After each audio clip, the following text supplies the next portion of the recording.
ngomkhai amadi Kanglup kuntra si punna leiminaba yananaba leikitraba Thawailen kunmathoi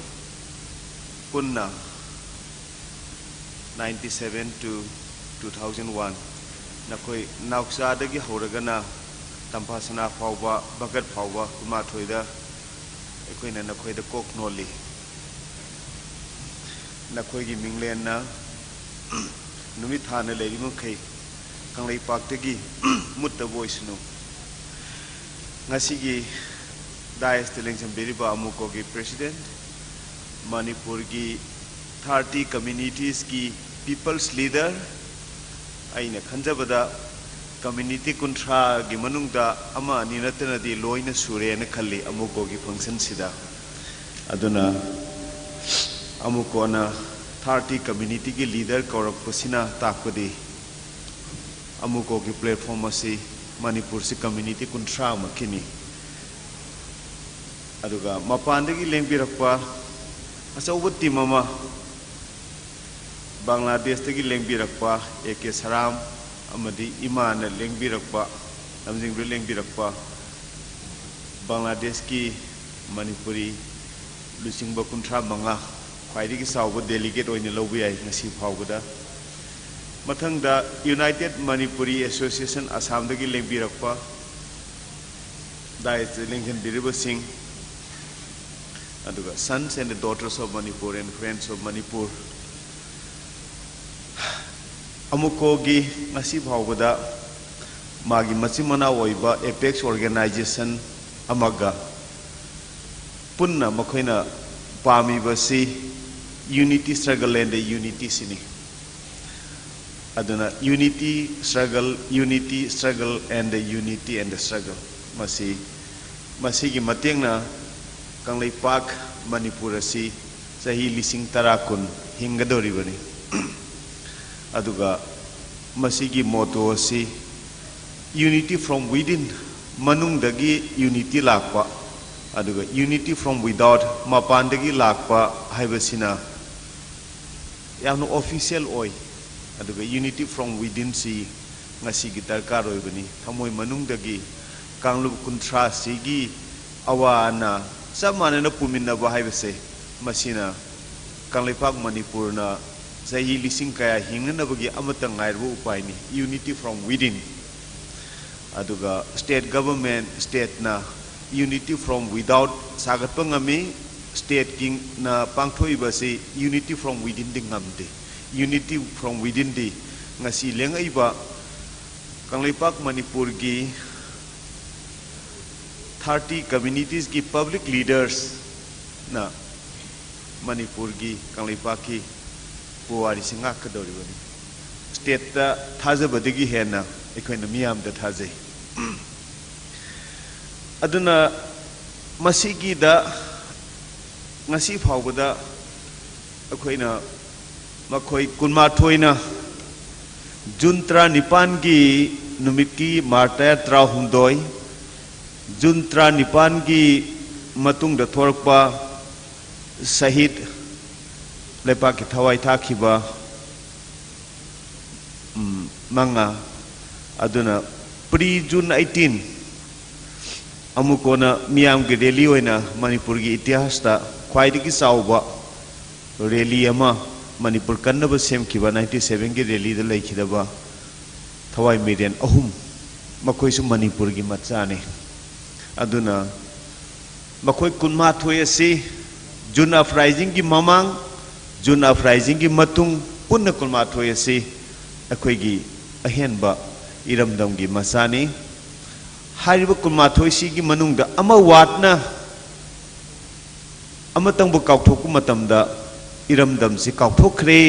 haina koina lobu tai aduna unity from within asi akhoi gi lam si gi laikhidaba June uprising gi matung June uprising gi trahumdoi mamangi ahum makoi ahum maksibu sabsana ikai jati bijat khaidana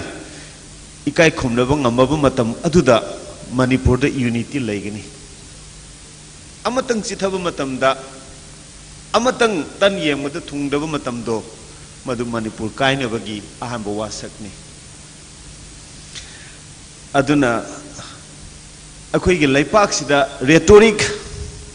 थमोई the नतबा Dhanbir लाइसमना हाइबदुदा थमोई नतबदा थमोई मनुंगदना who फुमगा कांगलु कुमापन सिबु ताथी न तौबगी लिचत सि लेरिंग खैदी नुंगनांग बसि लैगनी अदुना मसि Hong ताई अदु आइंगोंदा की note PB खिबा अमुकोगी खुमन्ना हाइबदोय इसंजा होई अतैदी report ओइरगा मरु ओइबा अनि खक्ति आइगी थमोइदा याम हेना नुंगाइतबा फावी महान पनबगी मनुंगदा state की ई तैरिबा खुतुना मागी मखुत्ता लैगिद्रिबा त्रानिपानगी मोंगखोमदुदा लैहुपा हाइबसे अखोय यानिंगदे हाय हाला हालगा लंगसे लंगसेगा हाला हालगा लೈ परेंग हुई अदुगा अखोयगी यूनिटी पामबसिंगना हालिबा खुत्तुबु कौरगा लೈ परेंग हुअले मसी लैपाक कन्नबा थवंगला मसी नत्ते मसी होंगदो अदुना स्टेट पाइबा हाइबसी होंगबा याय तोमबा चावबा तोम दिक हेरी होइबा याय अदुबु स्टेट ना मरिपा कन्बा त्रानिपानगी थवाई लौरबा ई तारबा मतुंगदा मखोयगी मोंखोमदुदा अमु अखोयना कौरगा हाटखिबा मिहारपसिंग अदो ममिंग माथा होंगबदि याय नखोयगी आशीर्वाद दरकार ओय आइदना कौबा हाइबसे मणिपुर की मियामदा पृथ्वी की मियामदा इकाई खुमनेन करमना हाइगनी अदुबु ओजा रियाजना हाइबा दुमाइन तौदना hate sin but not a sinner state हाइबा पोट तोंबा चावबा इबोबी मेघचंद्र याय म होंगबा याय मखोयगी ई तैगिबा जुन 35 की ई तैखिबा मखुत्तो नुंगजेंग पुखरीदा सेंगना चामथोअगा 35 हाटखिबा मखोय थाना नतग सिफाई मिहाटपसिंगदो मिया मांगदा फांगसी तौरबा मतुंगदा आइसु लैकर केना लागदी आहान बैकाय खुमनबा पिदोरिबसे ऐ अंगांग बखुट मरा लैतबा खुद फारगा हालगा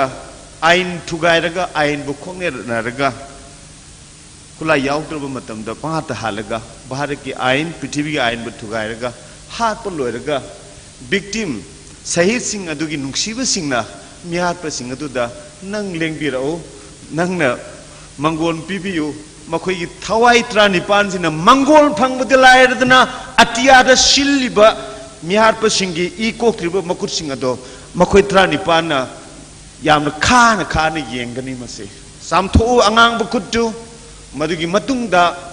ई पक्त्रब खुत्तुना मखोय 35 की मोखमदा केक्रुपात लै कलोराव अथौबा अदुना नागपाक नाइन सत्पा सेक्टरियनिज्म अदुना लैपाक पुबा यारोय केक्रुपात यूनिटी थंबा ngamdaba मा नंग अइना साउख्रब तम स्क्वायर माइल चात्रेसी की यूनिटी कमाई थमदोरिबा केक्रुपाट यूनिटी पोरबंगम दब नंगना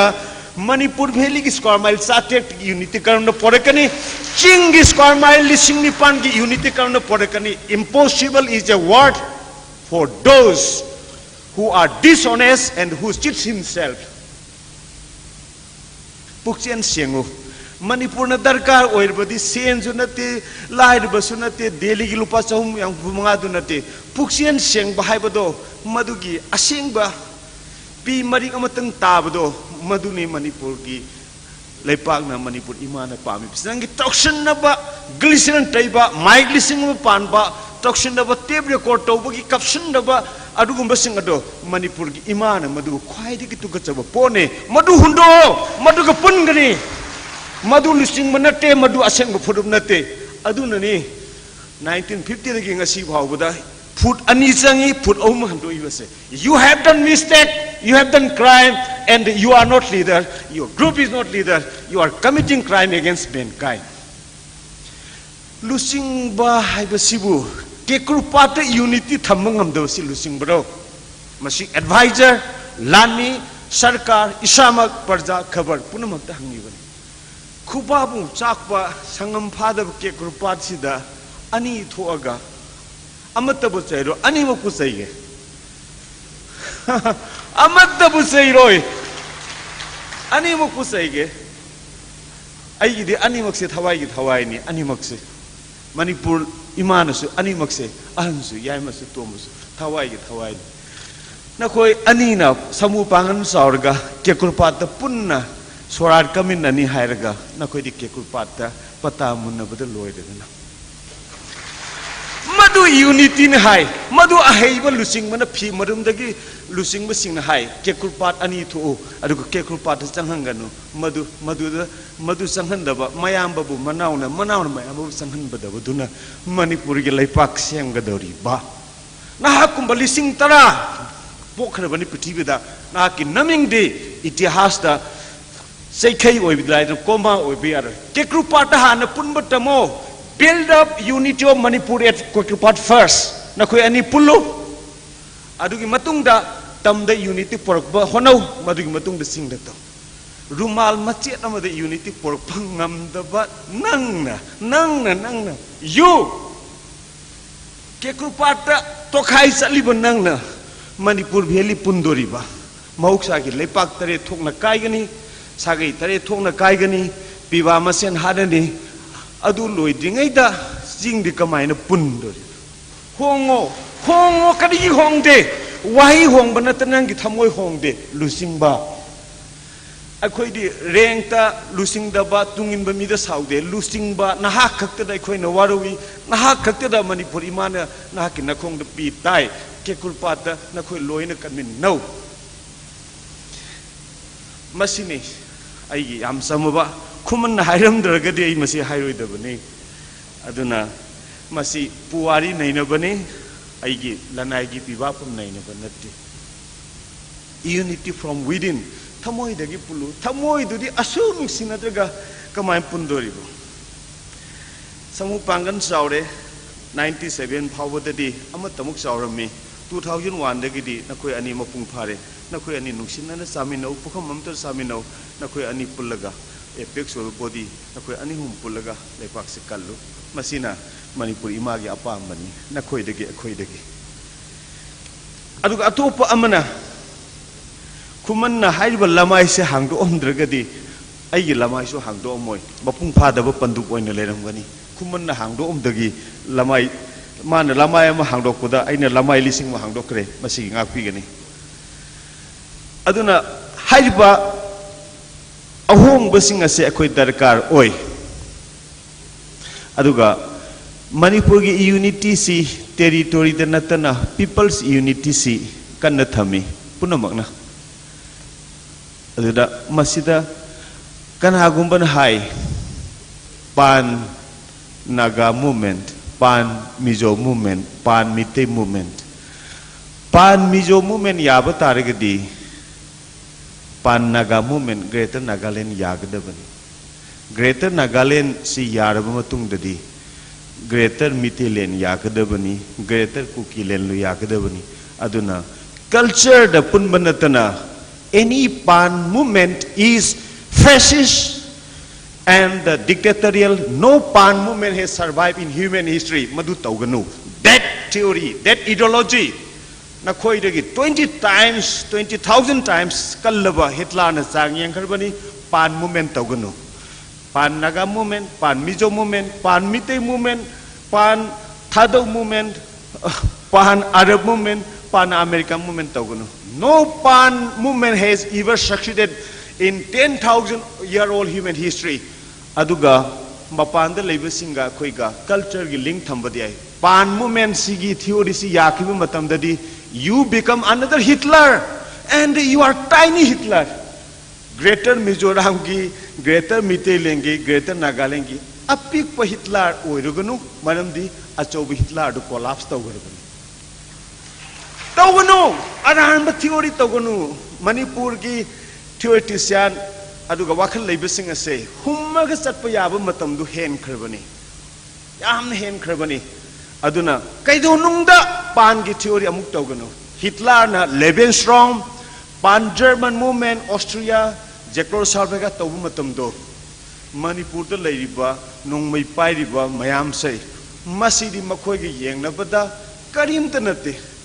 prithvi joy tawni haibadu madugi pan theory it collapses and it will collapse. I guarantee you madu tawgano madu intellectual haigano leadership haigano universal law de yadabani pan nagal movement haigano pan mizo haigano pan miti haigano pan manipuri haigano madu haiba taragadi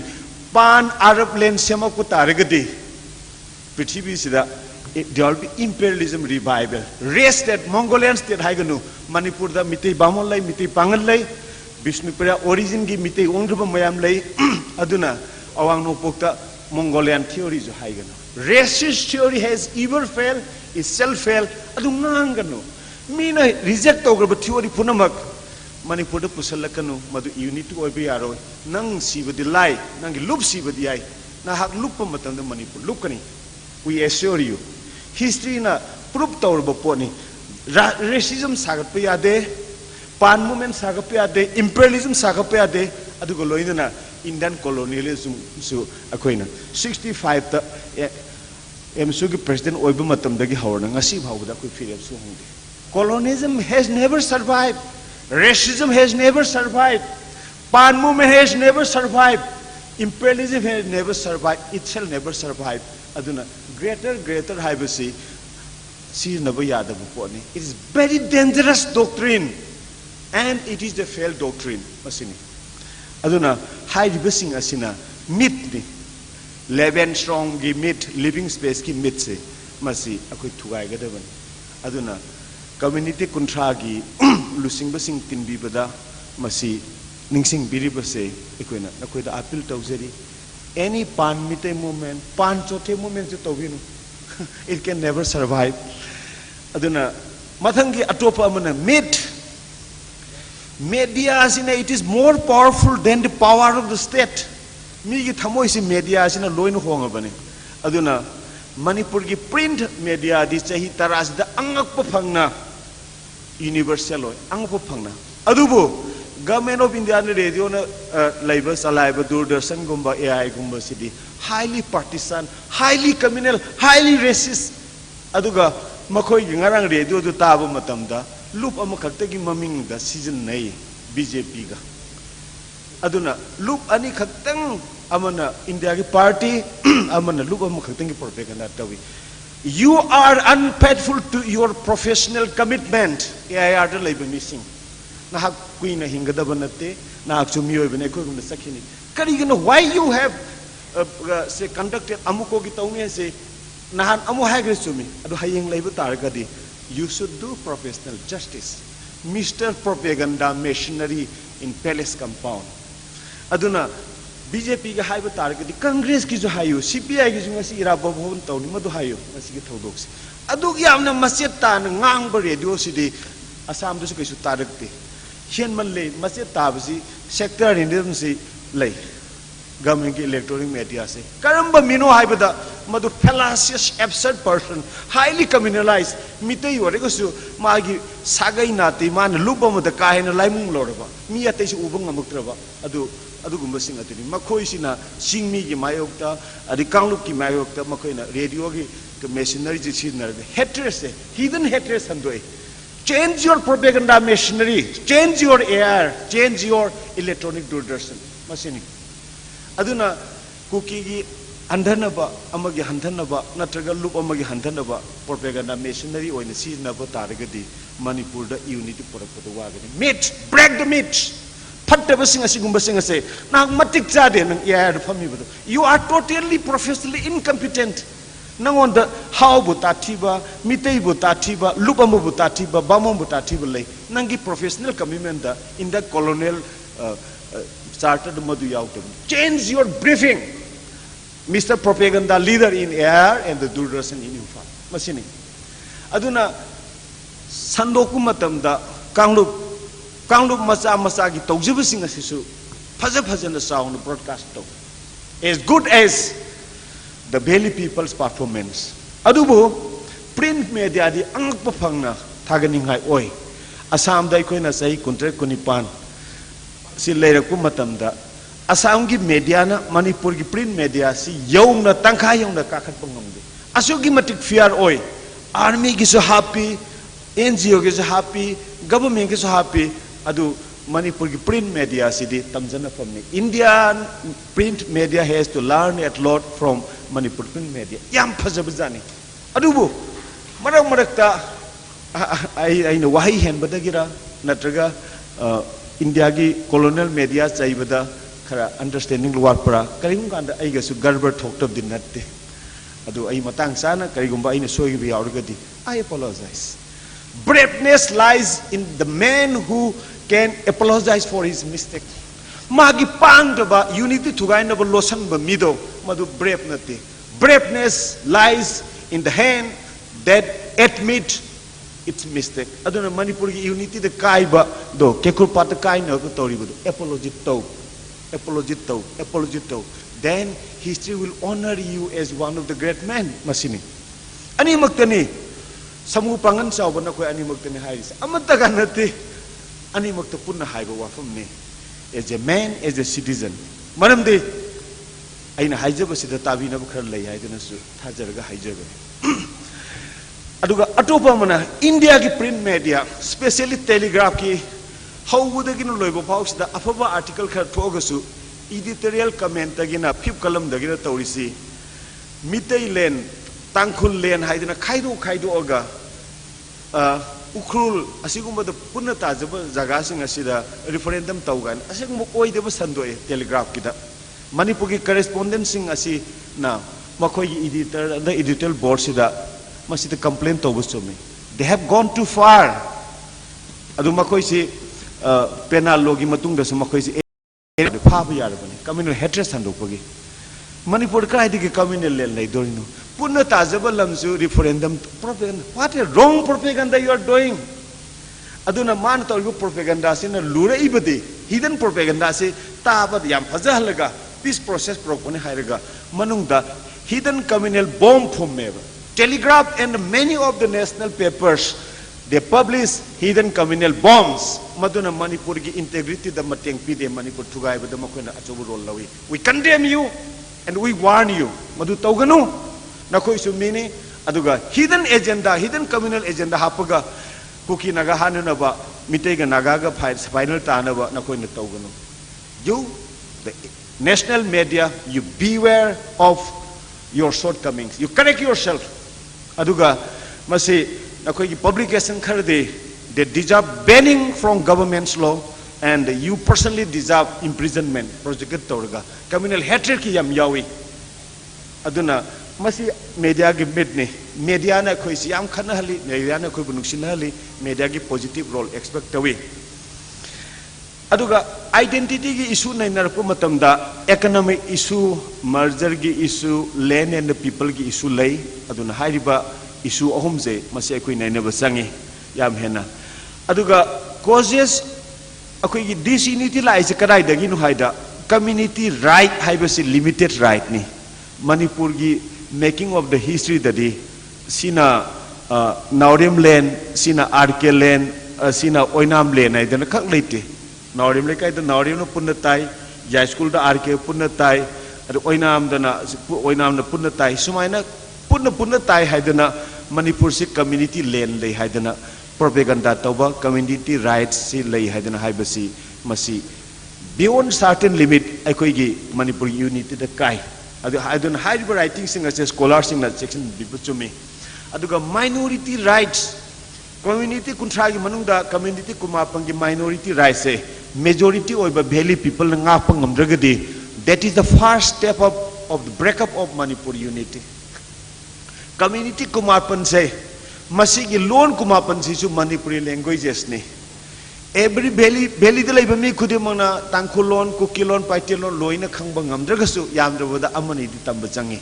Manipuri language hairaga tam da ngangna ba sing da ngangna da ba ngangna ri ba potu di Manipuri language kaudaba all the 30 languages spoken in indigenous land of Manipur are Manipur languages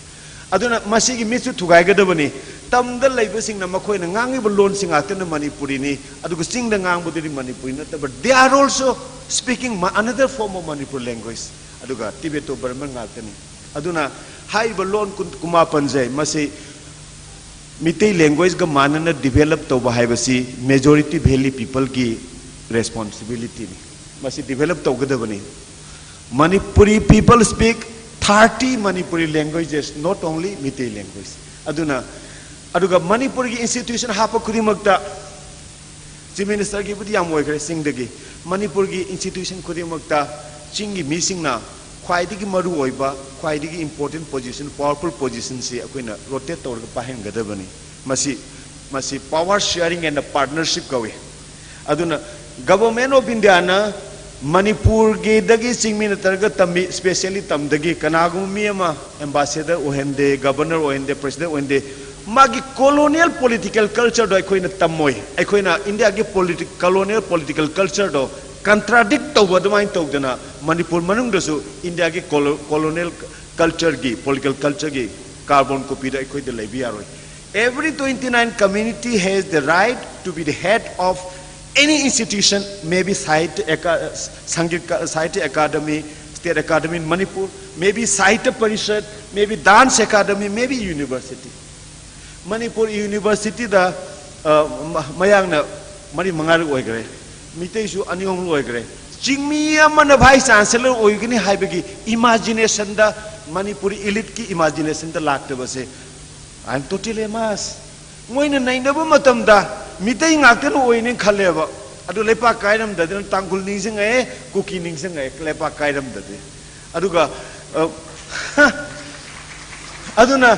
kok te leiba berasian ba amo podo hana sudo ga lepa ki wangango kok te asuki mating mole thamoida suki mole aduna Manipur University ki vice chancellor oibada matik cha di haiba tangkul kana lei tangkul matik cha ba yamna lei IS te gi logera directorship tagi logera maog dagi logera aduna masi monopoly of the valley people togana masi it's time to correct your mistakes it is time to correct my mistakes aina tawriba aram system thokna bagi ne lepa karam daidana community kumapangi all leaders lae matong zam daidana impan turengi mai idil leiba kanogi creator kharanga te go how can it be unity from within, not unity from without. Aduna saksa pizza power sharing. Samin abagi wakan ja ikoi de letring gai de yaro. Adu singi mi kumapanju hongdo kada bani adu galoina na tamdal pokwa aichu incidentally tamdo pokwa ikoi ju hongdo ku sangyang khale aduga I am the first person to alter myself. Ai samuk su hongdo ku pame aduna masi it is time matam khar leiri Manipur kannaba matam se akoi miss tawdaba pame akoi sons and the daughters of Manipur especially younger generation adun road map ti akoi common vision legani strategy legani partnership legani akoi gi pothok wealth punna pothok menani wealth share tawni akoi gi agenda di heal the confidence building measures changot pani aduga akoi gi number 1 inebidi sectarianism, hill versus hill people versus hill people, sectarianism,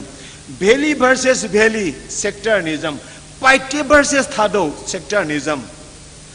Naga versus Kuki, sectarianism, Mitay manung dasu, adugi loop, adagi loop, aigi Kekrupat, aigi Gandhi Memorial Hall, si sectarianism say, sectarianism masih tabagi wakalon se masina sectarianism at present is the enemy number 1 of all the people of Manipur on the hills and in the valley. Sectarianism kitang taba sidi yaw na fazay yam hena taman gre open oire mase aduna unity struggle unity sina aikoi gi message ne aina lawum thoku matam dagi khare henna lawjabagi bagi damo aibu ngakpi gani aduna unity of Manipur shall begin from Kekrupat. Unity of Manipur people will start from Valley. Unity of Northeast people also will start from Manipur. Aduga.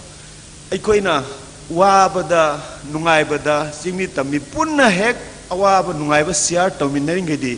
last breath of last lob to singa tamga yenaraga charing gedi Manipur Cairo. Aduga, no power on earth can break up Manipur as long as we the 30 communities are united. Kanam tan thugaiba ngamoy Manipur will remain Manipur for eternity. Thank you much. Khuram jari.